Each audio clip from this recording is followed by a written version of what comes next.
When was the last time you sat down to watch a fantasy movie?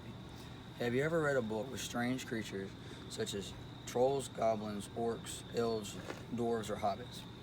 For some of us, we have never seen or even heard of these things. For the ones who have, you can thank J.R.R. Tolkien for popularizing these bizarre imaginations in the 20th century. The inspiration behind the imagination. The early childhood and the passing of his father on February 15th, 1896, when he was only 3 years old. His move to England with his mother and younger brother Hilary. The unfortunate passing of his mother, leaving him and his brothers as orphans on November 14th, 1904. He showed remarkable linguistic gifts as a teenager, mastering Latin, Greek, Gothic, and Finnish. As an orphan, he met Edith Bratt, whom he fell in love with. He served in the First World War, enlisting as a second lieutenant.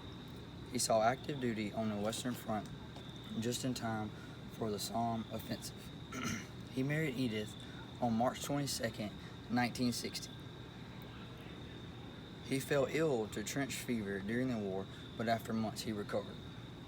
During the last of the war, he had already been writing stories from his experiences, including the Book of Lost Tales and some stories from the Silmarillion. To give you a better understanding of who I'm talking about, here's a picture of Tolkien at age 19.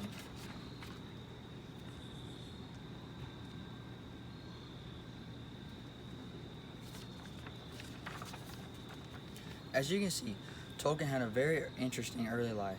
He decided to use his circumstances as ideas for his own imaginative world. Professor Tolkien. After the war, Tolkien was appointed as a professor of Anglo-Saxon at Oxford University. Tolkien continued to write several of his works during this time of his life. The most notable lecture as a professor was Beowulf, the Monsters and the Critics. Edith and J.R.R. had many children during this time, including John Francis Rule, Michael Hilary Rule, Christopher Rule, and Priscilla Rule. Tolkien developed into a very notable professor and scholar at several universities, especially Oxford. He also became a family man and was dearly devoted to his wife and children. The storyteller. Tolkien continued to learn and develop different languages, including one he invented called Quenya. He published his book The Hobbit in 1937, in which he had first written for his children.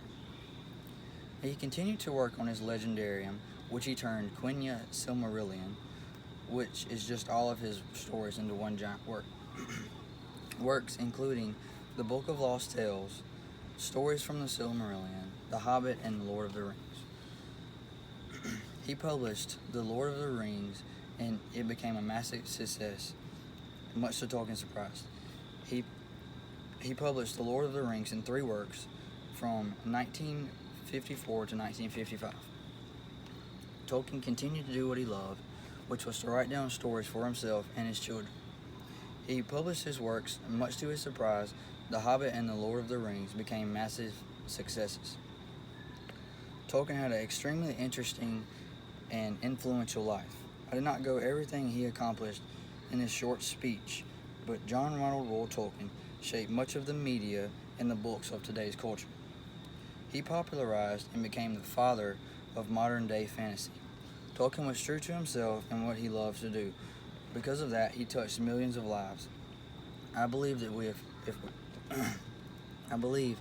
if we are all true to ourselves, and what we love to do, we can become an influence and example to others, just like Mr. Tolkien.